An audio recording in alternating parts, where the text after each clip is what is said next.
बोला, मला कुणापासून धोका आहे? तुम्हाला तुमच्या शत्रूपासून धोका आहे. तो तर सर्वांनाच असतो. तुम्ही त्यात काय नवीन सांगत आहात? जेव्हा भाऊच विरोधी पक्षातून काहीतरी उपद्व्याप करत असेल तर तो काय उपद्व्याप करतो? माझी सगळीकडे नजर असते. मला तर काही दिसलं नाही. तुला बरं दिसलं. तुमची सगळीकडे नजर असते मॅडम, पण काही गोष्टी तुम्हाला दिसणार नाहीत ज्या मला दिसल्यात. कारण मला दैवी शक्तीने काही गोष्टी कळाल्यात. कारण तो माझ्या अखत्यारीतला विषय आहे. तुझ्या अखत्यारीतला म्हणजे? आमदार मॅडम, तुमच्यावर काळ्या जादूचे प्रयोग केले जात आहेत.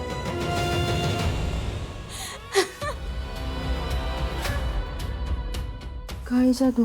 बाई फुलत आहे. काळी जादू म्हणतोय. अक्की आता बाई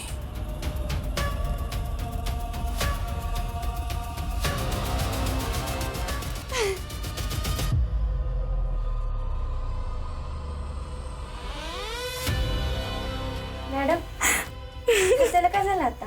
हसू नको तर काय करू. माझा भाऊ नास्तिक आहे. तो हे करूच शकत नाही.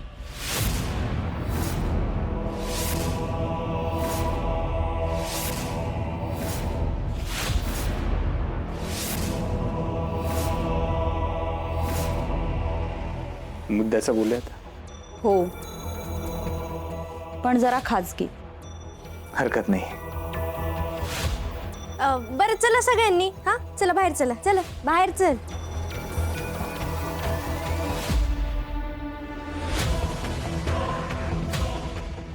गेले. बोला आता खाजगी. डिंपल, सगळे म्हणजे तू हेच. ए डिंपल म्हणतोय ना तो, जा चल. आपल्या सगळ्यांनाच जायला लावलंय ना, सगळेच जाऊयात. चला.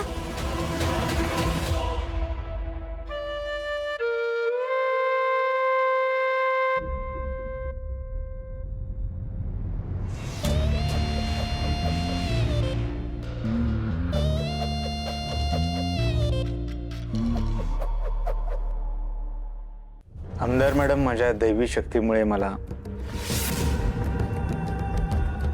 तुझं ऐकायला नाही आले, तुला सांगायला आले. तू हवेत दगड मारतोयस, लोकांना वेड्यात काढतोयस. लोक अकलीनं आंधळी आहेत म्हणून मूर्ख बनतायत. पण मी मूर्ख नाहीये. तुला काय वाटलं? तू ही अशी भविष्यवाणी करून मी त्याला घाबरून इथे आले? मी स्वकर्तृत्वाने स्वतःच्या पायावर उभी असलेली बाई आहे. संघर्ष करून, परिस्थितीशी लढा देऊन, प्रसंगी राजकारण करून, वेगवेगळे डावपेच करून, माझ्या विरोधकांना चारी मुंड्या चित करून मी आमदारकी मिळवली. तुला काय वाटलं? माझ्यावर हे असे चमत्काराचे किस्से फेकून, मला धोका आहे असं सांगून मी घाबरून तुला शरण येईल? भ्रम आहे तुझा. मी या तुझ्या भोंदूगिरीला अजिबात भुलणार नाहीये.